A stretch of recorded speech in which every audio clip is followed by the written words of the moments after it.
and then I'm just completely cut the fuck off. And so that hardened me to believe that any woman could ever love me. You know what I mean? And I try my best to not hurt my significant other, man, intentionally. You know what I mean? But my actions, she says, you know, she tells me, you know, like your actions, Nick, you know what I mean, prove otherwise. And I'm saying to myself, like, damn, how can I get you to understand? And well, I put her in Al-Anon. I didn't put her there. She chose to go. Good. Into Al-Anon. She's actually done counseling for, you know, for users, partners of users. You know what I mean? And still today, man, she's like so fucking bullheaded and stubborn, man, that she doesn't see that my shit is not. The drug use for me is secondary. You know what I'm saying? My mental health is the first and most important thing that is this thing in here, between my ears.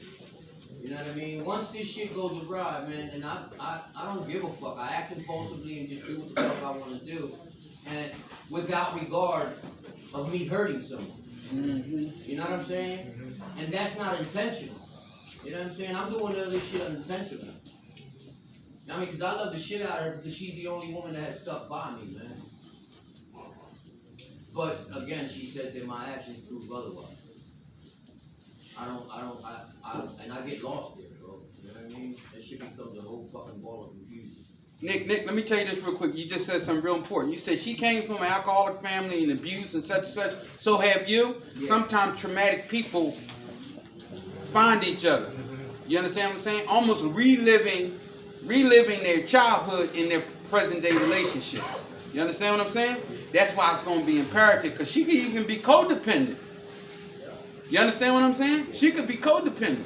So you're probably going to have to go to therapy. You're probably going to have marriage therapy. You want to do these things, okay? Because if you don't, sometimes we can implode because we don't really believe. So I'm going to leave this with y'all. Hopefully you and young lady can read this joint, because this is powerful. This is one of the most powerful pamphlets I read from Narcotics Anonymous. The IP? Yeah. Real quick, y'all. What is it? Real quick. Spiritual principles, some antidotes, some answers for some of the problems that we're dealing with. Number one, prayer. Everybody pray? Yeah. Very good. Do you feel better when you pray? Yeah. Very good. Number two, patience. Is that important? Yes. Very good. All right. Are you patient with your roommate?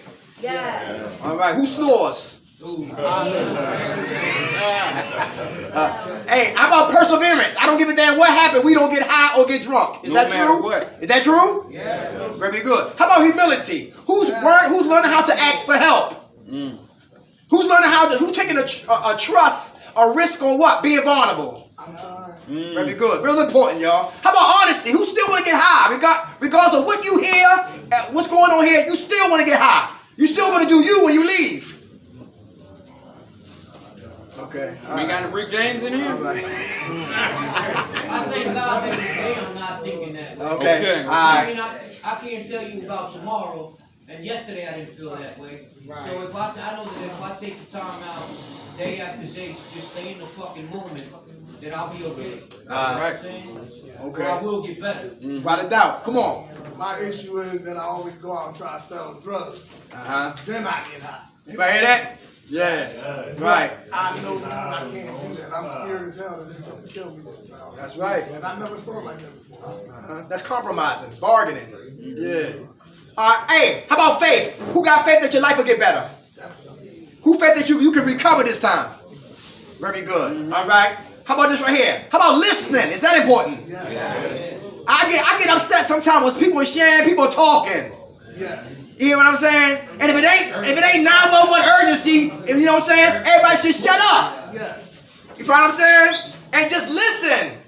Like stop and surrender, right? When people used to, a dude stole somebody's sandwich 2 o'clock in the morning. What? No, it was like 12, 11 o'clock he stole the sandwich. Everybody had to get up out of bed like 3 o'clock in the morning over a goddamn hoagie. And I didn't give a damn if you just laid down, you had to come downstairs, right? But we had to listen. Everybody hear that? Yeah. You might not want to, but you got to. Because you never know, like the out of the mouths of the youth, right? Wisdom is there. Experience is there. They might be still young, but they know stuff.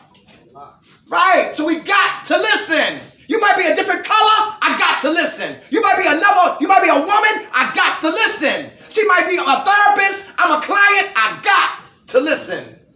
Because if I'm not listening, I'm not learning. How about one more, y'all? Let's see. How about forgiveness? Who working on forgiveness? Is that important? Yes. What happened to the individual who cannot forgive themselves? Huh? They don't recover. They don't recover. Can they get high again? Yeah. Who here bound by guilt and shame?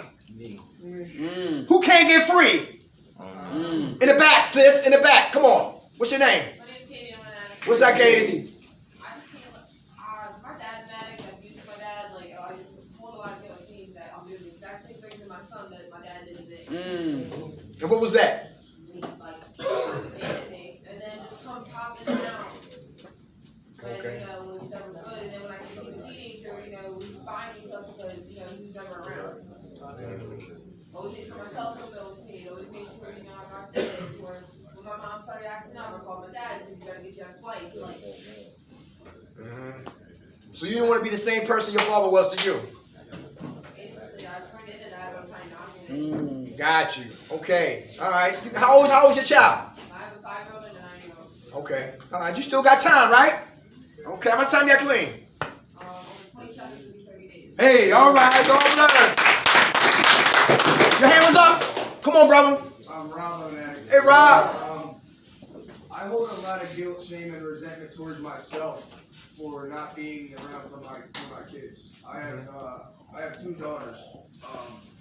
They're 7 and 8 years old, and I haven't seen them in probably a year and a half now, and I was away for 4 years the first time.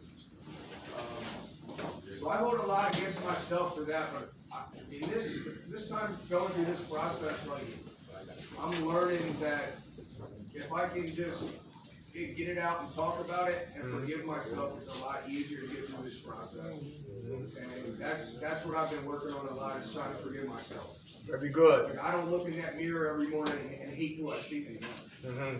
You know, and loving myself is one of the first things that I have to do to get through this process. Everybody hear that?